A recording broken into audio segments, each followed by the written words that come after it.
Thưa quý vị và các bạn, hiện nay việc sử dụng tàu bay không người lái, đặc biệt là các phương tiện bay siêu nhẹ điều khiển từ xa để quay phim chụp ảnh từ trên cao đã trở nên quen thuộc với nhiều người, nhất là đối với giới nhiếp ảnh và những người đam mê công nghệ. Tuy nhiên, việc sử dụng các thiết bị này nếu không được quản lý tốt có thể gây những nguy cơ về an toàn, an ninh hàng không, quốc phòng và trật tự xã hội. Trên địa bàn tỉnh những năm gần đây, việc sử dụng tàu bay không người lái và các phương tiện bay siêu nhẹ khá phổ biến. Giá của các thiết bị bay này cũng có nhiều mức để người dùng lựa chọn. Nhiều người đam mê công nghệ, nhiếp ảnh chỉ cần bỏ ra vài triệu đồng là đã có thể sắm ngay cho mình một thiết bị bay ưng ý. Đặc biệt là những thiết bị bay điều khiển từ xa có gắn camera, sử dụng pin với tên gọi phổ biến là flycam, dùng để quay phim chụp ảnh với nhiều cánh quạt lên thẳng và động cơ điều khiển bằng sóng vô tuyến.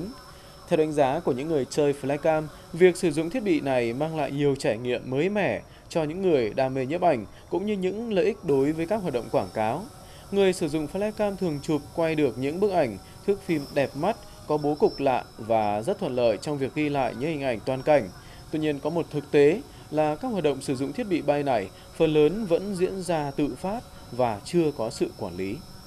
Tôi nói riêng và tất cả các người hâm mộ flycam nói chung thì có một cái mong muốn là cái thủ tục xin giấy phép cho tất cả các anh em